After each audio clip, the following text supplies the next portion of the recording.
Olá, hoje vamos falar um pouquinho sobre o que aconteceu na Feira Longevidade Expo Fórum, que já aconteceu no dia 29 e 30 de setembro, dia 1º de outubro. Temos o prazer de contar aqui com o Dr. Nathan Schetter, um médico da nossa equipe, nosso consultor médico, que esteve presente na feira. Depois ele vai contar um pouco como é que foi essa experiência. Tivemos a presença de quase 200 pessoas conversando conosco e fizemos uma brincadeira com uma caixa, onde as pessoas poderiam colocar suas dúvidas, já que o nosso trabalho é responder às dúvidas das pessoas que estão juntos com seus idosos e que estão os seus esposos e familiares, e cuidam dessas pessoas em casa. Então, uma pessoa colocou, a Sandra colocou uma pergunta, como lidar com o familiar que tem a doença de Alzheimer. E nós vamos dar aqui uma resposta, através dessa live, para vocês conhecerem um pouquinho como é que nós vamos fazer essa troca entre as dúvidas de vocês e as nossas respostas e os nossos materiais que nós vamos entregar. Então, boa noite, doutor Nathan, muito obrigada por estar aqui conosco, e conte para a gente como é que foi essa experiência na feira e sobre a sua experiência como clínico junto às famílias que trazem seus parentes para falar um pouquinho sobre essas alterações e os, né, sintomas e sinais da doença de Alzheimer. Oi, Sheila, obrigado novamente pelo convite, muito bom estar aqui.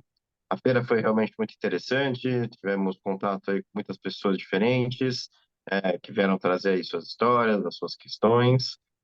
Foi bacana para conhecer outras pessoas também que estão trabalhando aí com envelhecimento, e têm ideias interessantes sobre como lidar aí com os idosos, seus cuidadores, suas famílias.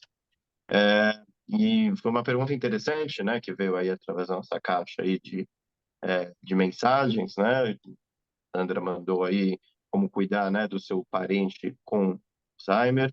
E essa é uma pergunta importante, né? Porque a gente tem vários pacientes e várias famílias que estão nessa situação, em que precisam de ajuda, né? De cuidados, dicas de o que fazer, né? Em diversas situações de um paciente que já tem demência diagnosticada.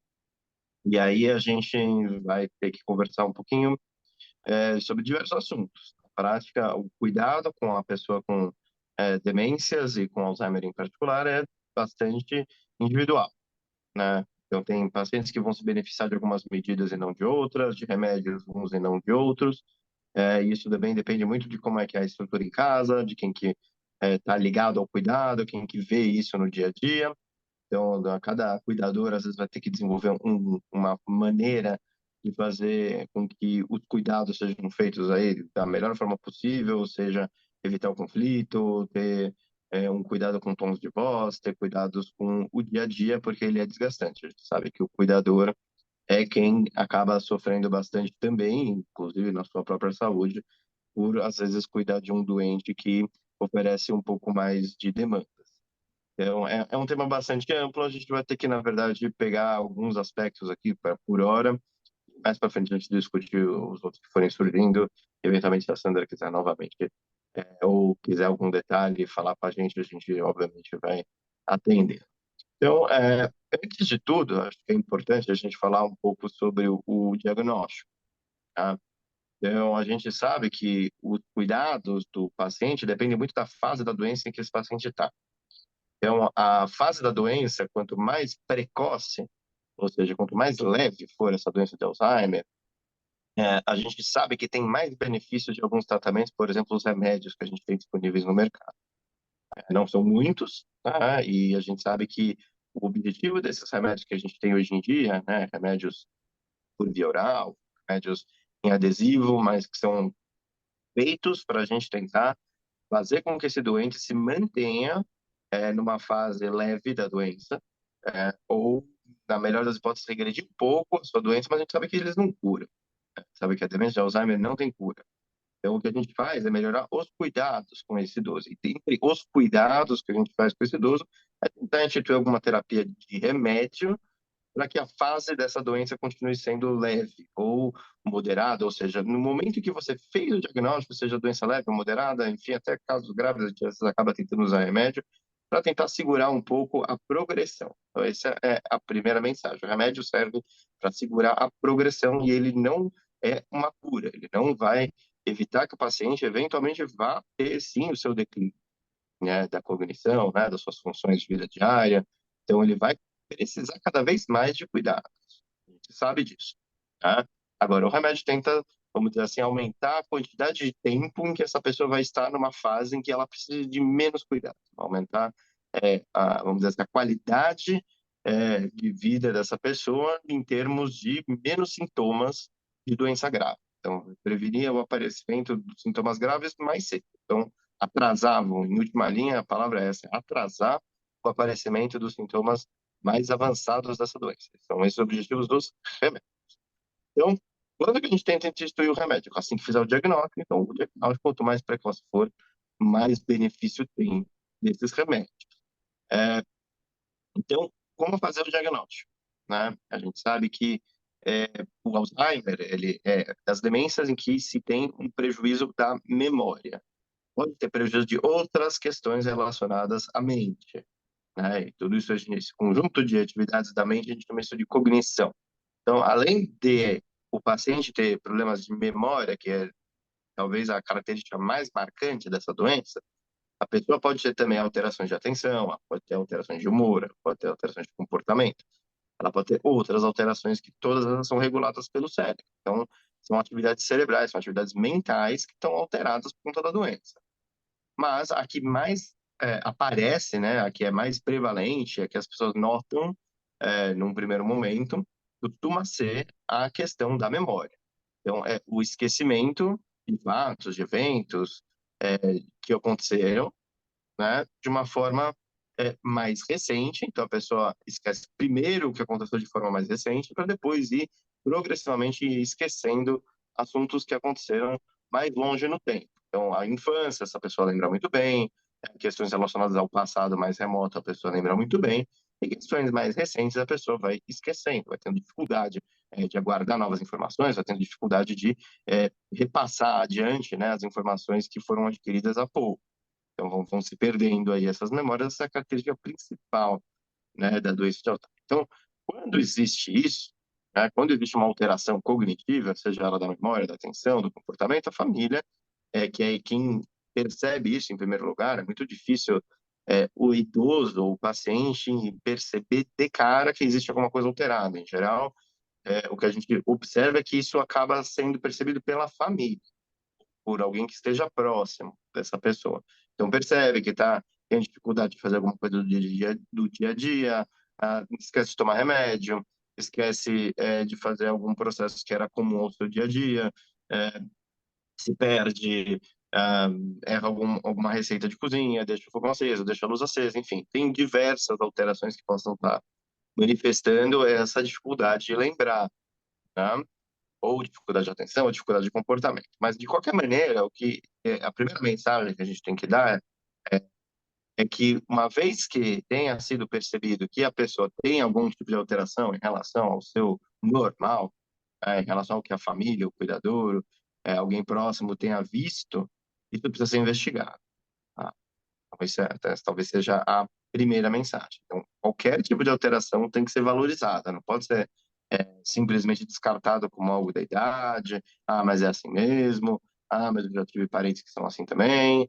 Isso não pode passar desapercebido. Achou que tem uma alteração, tem que ser procurado um profissional para fazer uma investigação mais completa, para poder se definir se isso que tem sido observado, ainda que o paciente mesmo não tenha percebido, é doença. E se é Alzheimer ou é outra doença, mas o que tem acontecido para esse doente tá tão alterado, tá certo? Certo. E então, de alguma maneira, quer dizer, as pessoas que estão presentes, mais próximas, são as que mais percebem as alterações, né?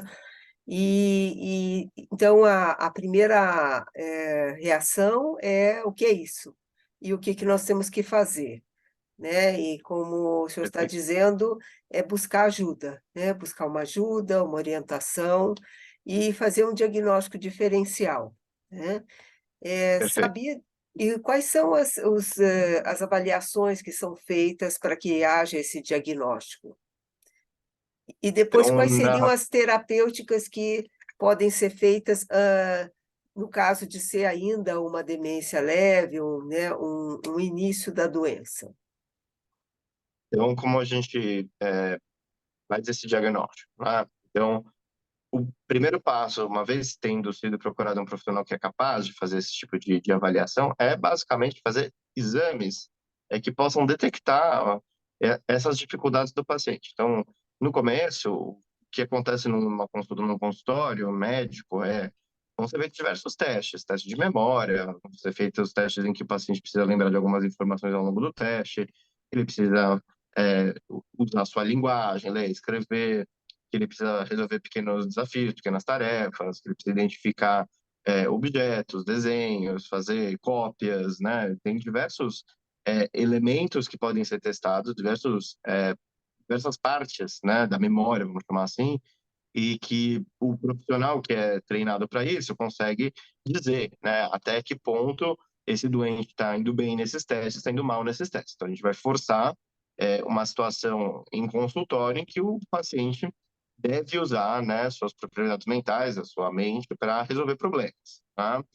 E com isso a gente vai saber, olha, tendo sido exposto a uma dificuldade, a um problema, a um desafio, esse doente ele vai mal, ele vai pior do que o seria esperado para ele.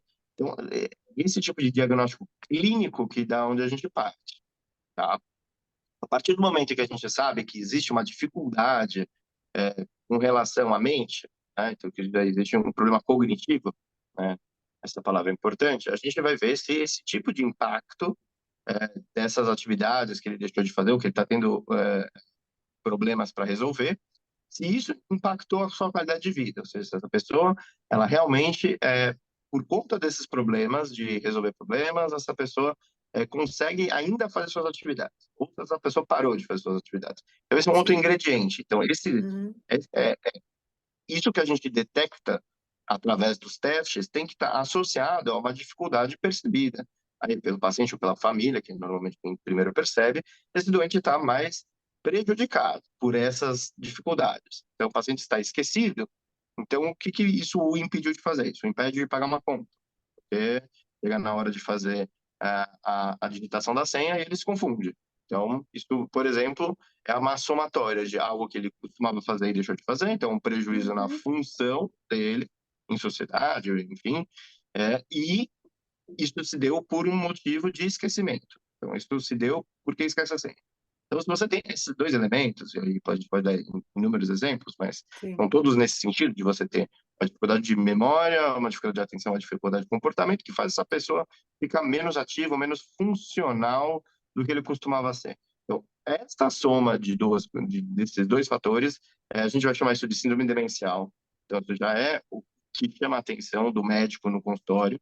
E a partir daí, a gente vai tentar identificar se essa somatória de dificuldade de desempenhar suas tarefas em casa, somado a um problema de memória, um problema de comportamento, isso é devido a uma doença da memória, propriamente dita, então Alzheimer, por exemplo, ou se isso se deve a um outro problema que está prejudicando a memória dessa pessoa. Então, isso pode ser uma deficiência de vitaminas, pode ser uma infecção, isso pode ser um problema relacionado aos sais minerais, isso pode estar relacionado à depressão, isso pode estar relacionado a problemas de tireoide. Então, a gente faz uma bateria de testes, assim que a gente já fez o diagnóstico clínico, o diagnóstico com o médico em questão vai pedir uma série de exames de laboratório, que envolvem, por exemplo, uma tomografia, uma ressonância do crânio, então a gente vai ter que ir atrás de diagnósticos de imagem, a gente vai atrás de diagnóstico de sangue, então tudo Sim. isso que eu comentei, de tireoide, de Uhum. vitaminas, de sais minerais do sangue, de hormônios, e assim vai, a gente vai dosar o sangue. Então, você exame de sangue, exame de imagem. Então, Uhum. primeiro passo, fazer o diagnóstico clínico. Então, é no consultório com testes que você faz com o seu examinador. Uhum. O passo número dois, uma vez tendo sido diagnosticado um problema na resolução aí de problemas, vamos dizer assim, problema mental na, é, que faça essa pessoa ficar prejudicada, a gente vai fazer exames. E uma vez tendo o resultado desses exames, eles tendo vindo nenhum problema de tireoide, nenhum problema de sais minerais do sangue, nenhum problema de infecção, nenhum outro problema que a gente vai atrás para tentar tirar da frente esse diagnóstico que pode ser algo que complique aí o diagnóstico de uma demência, de um Alzheimer, a gente faz o diagnóstico. Então, vindo os exames normais, e essa pessoa foi identificada como sendo portadora de uma dificuldade da memória, que impacta a sua vida, isso, por definição, vai ser considerado uma doença, uma síndrome demencial comprovada. Então, a gente vai ter chamar isso de demência. Agora, a demência pode ser um Alzheimer, pode ser uma demência Uhum, vascular, pode ser uma demência no déficit de Parkinson, enfim, aí a gente vai partir para o sobrenome dessa doença, mas o nome dessa doença é demência. E aí a uhum. gente começa a já conversar com a família, com o cuidador, sobre o que precisa ser feito. Aí essa é a segunda parte aí que a gente vai comentar. Sim, eu acho que é. Então, de alguma maneira, as pessoas levaram, né, essa pessoa para um ambulatório, para algum tipo de avaliação, e vão ouvir alguma coisa, né, sobre sobre o que é devolvido à família, de forma que ela consiga preparar o que vem agora, que é qual é o comportamento que vai se ter em relação ao cuidado e ao relacionamento com esse idoso, inclusive sobre conversar com ele e comentar que está havendo um problema com ele, explicar que isso está acontecendo, né?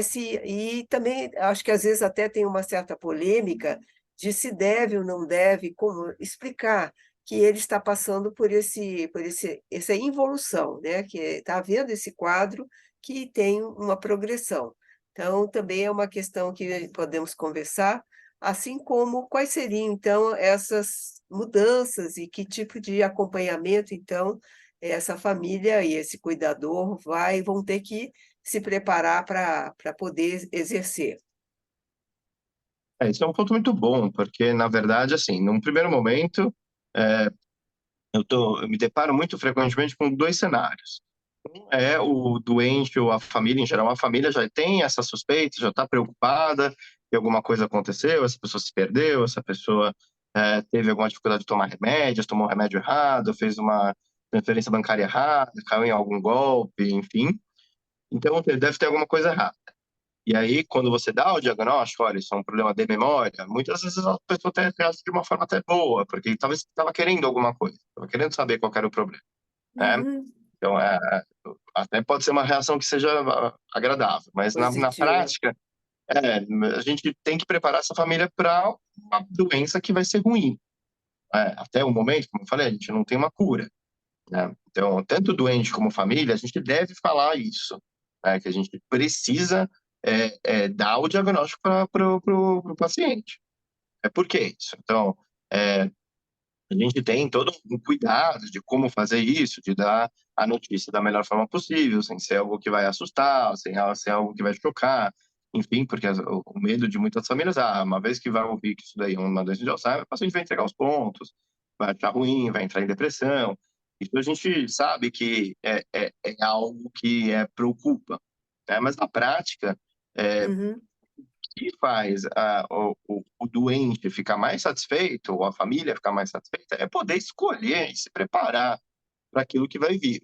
Então, nesse momento em que você consegue trazer a família e o paciente para a consciência dessa doença, né, é esse momento em que você consegue começar a ter planos e Planos. preparar o que vai acontecer dali em diante. Então, não necessariamente uma primeira consulta, mas talvez uma segunda, terceira consulta, depois que você já conseguiu trazer todo mundo para perto, os familiares, o paciente, enfim, esclarecer as dúvidas deles, enfim, dar o tempo deles também aceitarem que tem uma doença grave acontecendo, o que a gente tem que falar? Como é que essa doença caminha? Então, a doença de Alzheimer, a gente sabe que é uma doença que tem um desenvolvimento extremamente lento e progressivo, né, É, como a gente comentou. sim. Mas não é Uhum. esperado o paciente ter grandes declínios de uma hora para outra. Então, ele vai progressivamente, lentamente, insidiosamente, perdendo algumas capacidades, ele vai evoluindo, como você bem falou. Então, na prática, a gente sabe que, salvo alguma intercorrência que aconteça no meio dessa doença, então, uma internação por outro motivo, eh, algum acidente, alguma outra, uma infecção, um outro cometimento que esse doente venha a sofrer, a doença de Alzheimer em si, ela vai evoluir de forma lenta. Então, tem pacientes que vão Uhum, viver 10, 15 anos com a doença. Então, uhum, é justamente por isso que a gente dá a oportunidade das pessoas, primeiro, saberem do seu diagnóstico, isso é importante, e se planejarem, porque vai durar 10, 15 anos, né? Se não acontecer nada no meio do caminho. Então, a família também precisa se preparar para uma questão de que vai acontecer daqui a 10, 15 anos. Essa uhum. doença vai ter, inclusive, a fase que é mais leve a doença costuma ser mais longa. Então, desses 10, 15 anos, vou dizer que 6, 7 anos vão ser de fase leve da doença. Então, a gente tenta aumentar o máximo possível isso, como eu comentei com você, com remédios. Então, que fosse durar 6, 7 anos, a gente quer que dure 8, 9 anos com um remédio, mas a gente sabe que depois vão acontecer as fases mais duras da doença. Então, a gente explicar que é uma doença, que é debilitante, mas o paciente tem dificuldade de caminhar, mas no futuro o paciente tem dificuldade de engolir, mas, vai ter dificuldade de reconhecer as pessoas, de falar, uma fase mais tardia. Então, assim, a gente sabe que a fase terminal da doença, os últimos estágios da doença, o paciente está acamado, está com dificuldade de engolir, ele não reconhece as pessoas, ele não interage com o meio. Então, saber que a doença acaba assim é importante. A pessoa poder realmente se planejar, fazer escolhas de vida que são importantes, né? Tem pessoas que têm diagnóstico de Alzheimer e ainda estão trabalhando, ainda são ativas, ainda são, às vezes, arrimo de família, trabalho, né? Então, é importante a pessoa saber o que ela tem que se planejar nos próximos 10 anos, tá? Mas é Como, difícil, e né? como planejar isso, exatamente. E Uhum, a gente sabe que em fases leves da doença, então existe um extremo benefício do paciente ou da paciente, além de tomar medicação, fazer exercícios para a mente, né? A pessoa se exercitar do ponto de vista cognitivo. Então, existem diversos métodos, diversos profissionais que fazem esse tipo de estimulação cognitiva, mas a gente sabe que isso ajuda. Por que isso ajuda? Isso ajuda porque a gente sabe que com a dificuldade crescente do doente fazer suas atividades, o fato dele ter mais recursos para lidar com conflitos, para lidar com problemas, pode ajudá-lo a se manter muito ativo. Então, quer dizer, a pessoa resolvia problemas de uma certa maneira, e aí ela tem uma estratégia para poder resolver esse problema com que foi ensinado, que ela está treinando, pode ajudar. Então, a pessoa que toma seus remédios sozinha, muitas vezes vai esquecer de tomar remédio, então se a pessoa fizer uma lista e deixar isso exposto, não é que a pessoa agora mantém a mesma qualidade de vida de conseguir lembrar todos os seus remédios sem ajuda, ela precisa da ajuda de uma lista. Mas ainda é melhor do que uma pessoa que precise que alguém dê o remédio. Em algum momento, a pessoa com Alzheimer, que é o exemplo que a gente está dando, vai precisar que alguém dê o remédio, isso é fato. Mas quanto uhum. mais tempo essa pessoa puder estar é, mentalmente bem o suficiente para se basear numa lista, conseguir ler a lista, Sim, e tomar os remédios da forma correta, melhor. Essa pessoa está mais independente do que a pessoa que precisa ser dado o remédio. Isso é um exemplo que eu dou. Então, sim. para começo de conversa, esse planejamento é feito com todos. Então, a gente faz o diagnóstico, o primeiro passo. O segundo passo, a gente chama as pessoas que é, devem estar envolvidas, né, em decisões de vida. Então, quem é caro para essa pessoa? Quem são as pessoas que estão próximas? Quem deveria estar próximo? Né, tem filhos que moram longe, tem parentes que moram longe, essa pessoa mora sozinha, essa pessoa mora acompanhada. Quem são as pessoas que estão ao redor dessa pessoa, ou deveriam estar ao redor dessa pessoa no momento de dificuldade? A gente explica para todo mundo. Aí passo número 3, o que a gente faz? Um plano de cuidado. Então, a pessoa trabalha, não trabalha, é, tem aí que delegar alguma função para alguém, tem que fazer algum tipo de plano com relação a trabalho, com relação a imóveis, a renda, o que essa pessoa precisa fazer. Então, ela tem um tempo para fazer, né? Se a gente pegar a doença numa fase precoce, não é?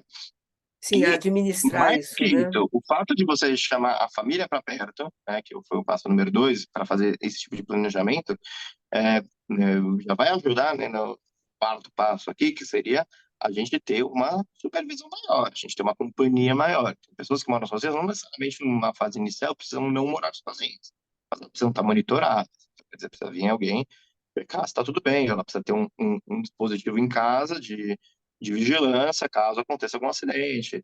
É importante a família, com certeza, ou ter essa vigilância pessoal, ou ter essa vigilância à distância, mas tem que ter mais supervisão, sem dúvida, e essa supervisão vai ter que ser cada vez mais progressiva, a ponto de, em algum momento, algumas tarefas terem que ser feitas por outras pessoas. Como eu comentei, a gente vai tentar fazer com que o indivíduo consiga ainda fazer as suas tarefas, mas a gente também tem que estar perto o suficiente para dizer, olha, agora, nesse Sim. momento, a pessoa não consegue mais. E aí vai precisar Uhum, de mais ajuda, e aí quem que vai ser quem vai ajudar essa pessoa? Vai ser um cuidador da família ou não? Vai ser um Estado? uhum, Essa pessoa, uma vez que não pode mais morar sozinha, como é que pode ser feito esse acompanhamento? Será que mudar de casa, morar com alguém da família, mudar para uma instituição? Como é que funciona? Então, tudo que eu estou falando vai acontecer em algum momento. Mas ajuda se a gente estiver já bem conversado com todo mundo, inclusive com o paciente, sobre o que é mais importante para ele. É mais importante uhum. morar em casa, na casa em que, enfim, ele está agora, então isso é uma Sim, isso é prioridade, muito um valor. importante. Uhum, Então, a gente vai tentar ver com a família de que é possível ser feito para essa pessoa continuar em casa, ou não, a pessoa não tem apego à casa. A pessoa, tanto faz, ela quer estar bem cuidada, não importa onde. Então, passa a ser importante, talvez, a gente priorizar algum recurso para essa pessoa morar com outra pessoa, em outra residência, com algum dos parentes, ou mudar para uma instituição. Então, os valores que essa pessoa pode passar para a gente são muito importantes. Eles são importantes a gente entender quem é essa pessoa desde o começo, né? Desde o diagnóstico, desde antes disso, né? A gente você já conhece esse paciente, consegue saber e conversar com ele, com ela, o que é mais importante. Né? Se sim. é estar em casa, se não estar em casa, se é ser cuidado pelos filhos ou se um cuidador que não é da família não o ofende, não incomoda, e assim vai. Então, são tipos de decisões que não são fáceis de serem tomadas, você sabe disso, mas que quanto mais assertivamente a gente tiver, e quanto mais próximo, né, as pessoas que importam para esse paciente estiverem desse doente, né, a gente sabe que esse processo de adoecimento, de declínio, ele acaba sendo, ainda que inevitável, ele acaba sendo mais suave, ele acaba sendo menos doloroso, ele acaba sendo com mais qualidade de vida. Né? Sim. Então, ainda que a gente não tenha cura, a gente quer dar qualidade de vida. Acho que essa é a mensagem. Muito boa, muito bom mesmo. E eu fiquei pensando nos vários níveis, né, de cuidado, né? O cuidado ambulatorial, o cuidado no médico particular, o cuidado de um hospital geral, e de qualquer maneira uma alerta, né, de que a equipe de saúde ela pensa nessa convocação desse suporte que está em volta desse idoso mesmo que ele esteja sozinho, que ele não tenha ninguém, uma pergunta, né? Quem? Com quem? Com quem pode se falar? Né? Quem é que pode participar disso? Né? E se não está agora presente, onde é que pode se procurar essas pessoas que estão mais distantes para que saibam desse quadro como é que ele está ali se apresentando? Então, a mensagem é muito boa e nós vamos agora agradecer a sua presença pela segunda vez e vamos então abrir então para as próximas perguntas, nos próximos encontros que nós vamos ter, né, adiante, e agradecendo a participação de todos que nos ouviram nesse nosso encontro, nessa live da Hostil Z, né, contando com a busca que as pessoas têm de procurar-nos e colocar suas perguntas no nosso WhatsApp, no nosso www.hostilz.com.br. Então, muito obrigada e até breve. Boa noite a todos. Boa noite. Obrigado.